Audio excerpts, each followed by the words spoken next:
Always have Lord in your heart. Yes. Always. That I rose from nowhere to where I am today. When they go low, you go high. Finding a job was another story. We don't believe in this, we believe in this. Yes. Right? I'm basically known as the Raptors superfan. And you know, I have never missed a game in 30 years. Never been late for a game. Never left a game early. Now, I'm not going to brag about my marriage here because I have missed my wife's anniversaries, her birthdays. So I'm not going to brag about that, but I'm going to brag about that I have never missed a game and never been late and never left a game early. Also, you know, my motto is I don't drink, I don't smoke, I don't womanize, I only raptorize. You know, today you have asked me to come to find out how did I become successful. So I'm going to share my story with you. I have a draft. I can read it, or if you want, I can speak it from my heart. What do you want me to do? Speak it from your heart. Well, if I make a mistake or I stumble, make sure don't throw me under the bus. No, never. Okay? So let's try that. I'm going to speak it from my heart. And like I said, if I make a mistake, forgive me. My story started in 1984 when the Sikhs were going through the toughest time in their history. It was 1984 in New Delhi when there was no safe place for the Sikhs at their home or in their temples. We were being hunted and massacred. It was a genocide. That's the time when we as a family, when our factory was destroyed, we decided as a family to move to Canada. And luckily, Canada accepted us. So me and my wife were the first one to arrive in Canada. And like any other Sikhs, I landed up in Malton. You know where Malton is in? Yes. Yeah. You know, a lot of time these guys ask me, how come you guys end up in Malton? All you Sikhs, you end up in Malton. Guys, I'm going to share that with you. When you come with $25 to $50, when you have to spend $25 on a ride, when you get up at the Pearson Airport, Malton is the only place you can go. You cannot go any further. So that's where I ended up. I rented a basement for $350 on Victory Crescent, 3324 Victory Crescent, in front of the Malton Gurdwara. I was the happiest man because I was in a safe country. The very first weekend, I went for shopping. I had another $25, $30 left, so what I did is, basement was not furnished, so I had to buy something. So I bought some utensils on a garage sale. And I bought a small child bed. And you know, when you are doing a garage sale in Malton, it's not that you're buying a second hand. You're buying the 6th hand, 7th hand, 8th hand stuff. And that's what I did. But I was still the happiest guy. This bed was so small. Let me share a story with you. Me and my wife went to bed together on that bed, but every morning somebody was on the floor, and 99% it was my wife on the floor, because you know I'm a fat guy. I was the happiest guy, though I was in the safest country. But finding a job was another story. Nobody wanted to hire a guy, a Sikh guy with a turban and beard as an engineer. And I did what we have to do. I did odd jobs. I was a janitor. I was cleaning the toilets and cutting the grass. Because we Sikhs don't beg. We don't believe in this. We believe in this. Yes. Right, Sikhs? Yes. And that's what I did. I had promised my mother when I was 16 years old. Got 3 promises from me. And 16 years old, you are a young guy. And my mom was very tough and disciplinary. She called me one day when I was 16 and she said, "You're not cutting your hair?" I said, "Yes, Mom." "You're not smoking?" "Yes, Mom." "And you're not drinking?" "Yes, Mom." It's not easy for a young guy, but I'm going to share with you. I'm 73 years old today and I still not have a smoke or a drink. And I kept my hair. My mother wanted me to keep my hair, so I kept what I promised my mother. And I think that's the reason that her blessings are with me. So thanks, my mom. One day, I got a call from a car dealership. I must have gone to 300 interviews, but nobody wanted me. Nobody wanted me as an engineer.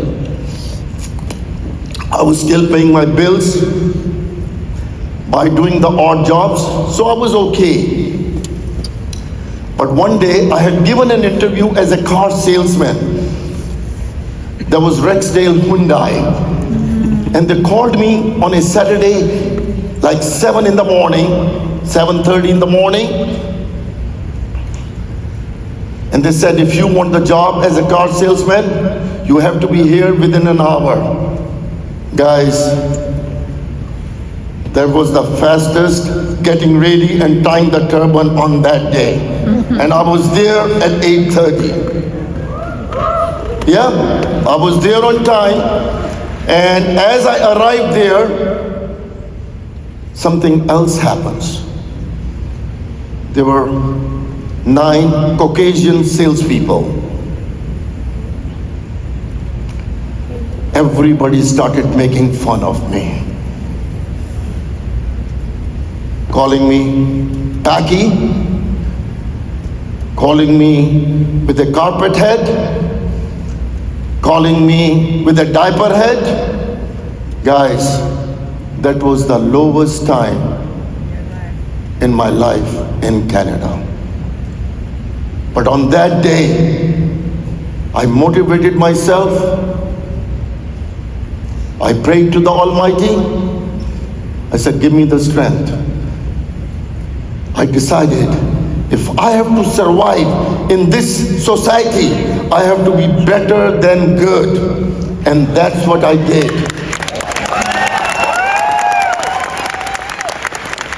You know what I did? I sold 127 cars in 3 months, which was a record then and it still is a record today. Wow! Don't let anybody put you down that you can do this or that. You can do it. Yes. And right after that, everybody started noticing me. Let me share another story. When I was a salesman, you know, as a salesman, you take your turns. When you come early, you get the earlier turn. So it was my turn. And this guy comes, Caucasian guy. He wanted to buy a car. I was dressed up properly, nicely, everything. This guy comes to me and says, "I want to see your manager." I knew something was not right there. I brought the manager. I went to the manager and I said, "This customer wants to see you." They had a discussion and the customer told my manager he doesn't want to buy from me.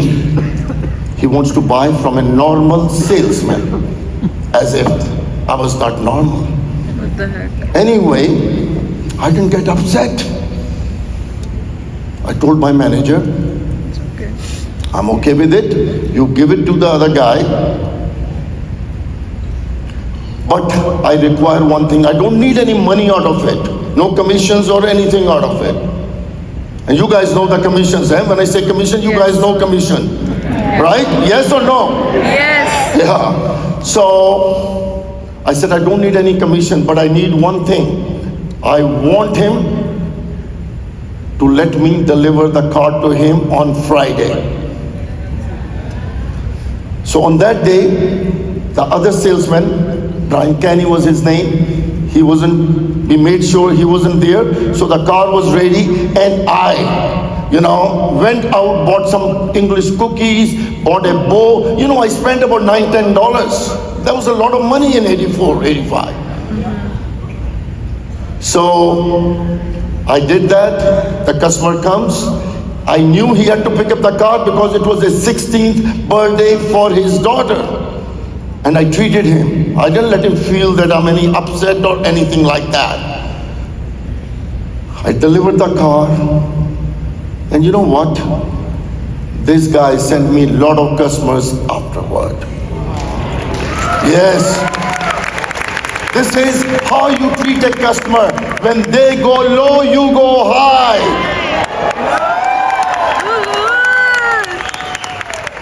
You don't argue and start picking a fight or anything like that. You go high. And that's what I did. And soon after that, I was training the salespeople, became the manager, and very soon after that, Hyundai head office in 87 asked me to take over another dealership which was ailing and failing very quickly. It was a Mississauga Hyundai. Well, I went there as a general manager. And we all have little ego, and I was young at the time also. I thought everybody knows that I'm the best manager in the country. I had a little chip on the shoulder. We're human beings. But you know what? Another thing happened.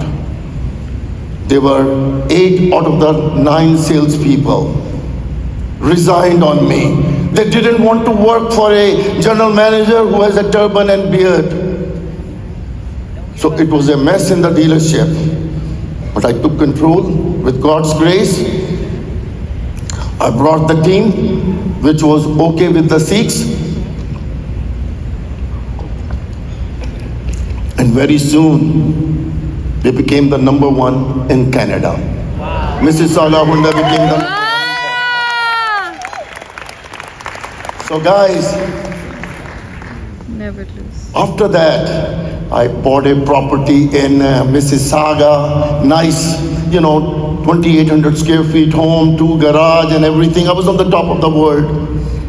Had a good job, had 2 company cars also.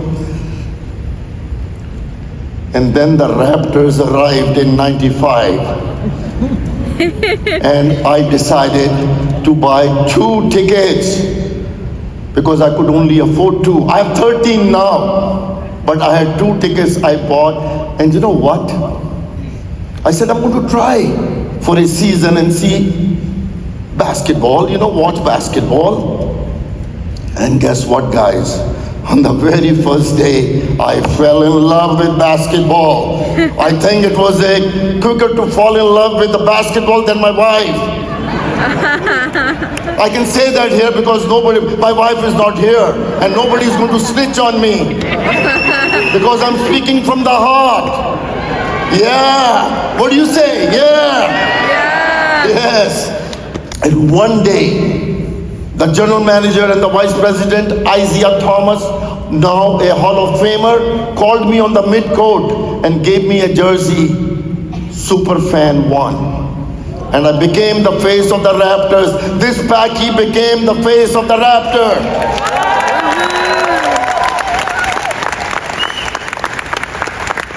I was doing the TV interviews, I was doing the radio interviews, and I was once again feeling good. But I think God has the way to bring you down. So always have Lord in your heart. Yes.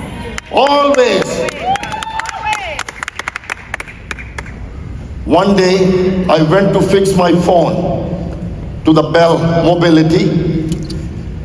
And as I entered, I saw this guy, a Caucasian guy, on the phone, on the landline. You remember when there was a landline, people had a courtesy landline? So the guy sees me, and he's talking on the phone. He says, honey, I got to go, my cab is here.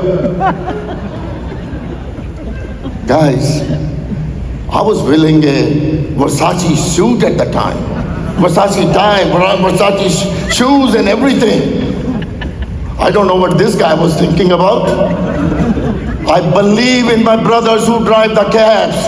We the Sikhs believe in the dignity of labor. No job is lower or anything as long as you're working hard and honest. That's what I was doing. But I didn't take a fight with him. I was very... Remember I said that, go low, you go high. So what I did, I talked to him and said, sir, no, I'm also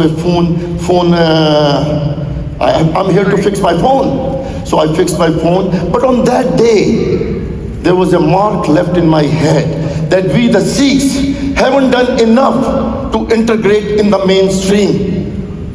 So I went to the Raptors and bought 3,000 tickets for the Baisakhi. And the Raptors were saying, are you crazy? How are you going to fill these seats? I said, don't worry, I'm paying you right now. It's my headache. And that's when it started, the Baisakhi Day game started. And now for 24 years, every year we bring thousands of kids to the game. We bring the Sikh kids, we bring the black kids, we bring the Muslim kids, we bring the Hindu kids, we bring the kids from the churches. You know why I do that? Because I want the kids to be integrated at a young stage, at a young age, so that they don't go through what I went through. And we are doing that. So the Baisakhi was started at that time, the culture night was started at that time in 98, 99 was the first time, and we are still doing it. So guys, it's very important. Doesn't matter if your next door neighbor is a black, Jamaican, or is a Chinese, make sure, go out, share, talk to them, share your food. That's how we become one. Because, yes, you can. One thing you have to understand, we are all the same inside. 99.99999%, we are all the same inside. So make sure that we do that. Right after that, Raptors have been a big part of my life. Big part of my life. And you think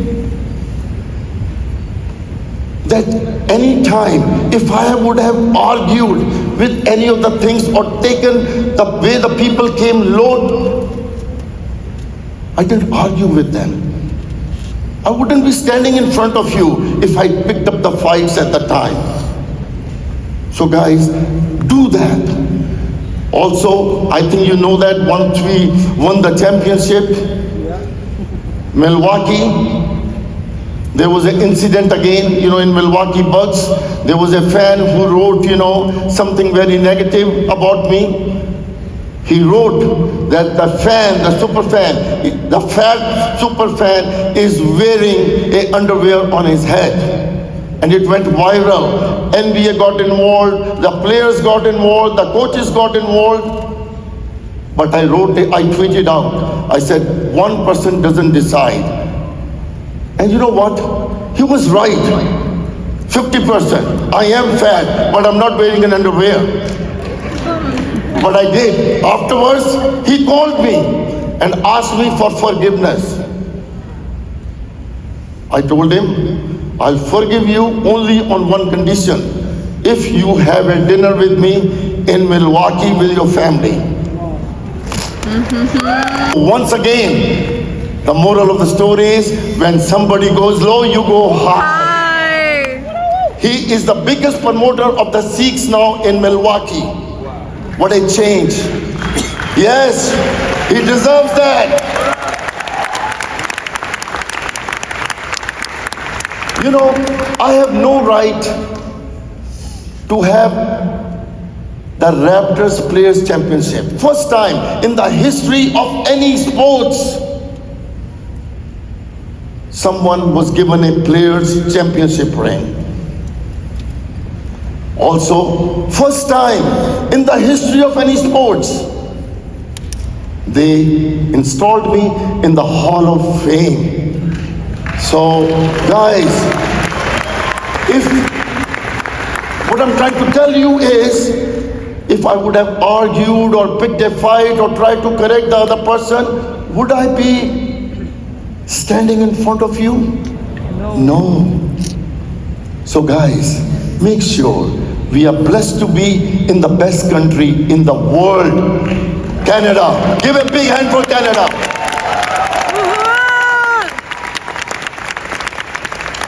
Make sure there is a strength in diversity. Use that. Yes. And I see, this is beautiful to see that you are doing it all together. So guys,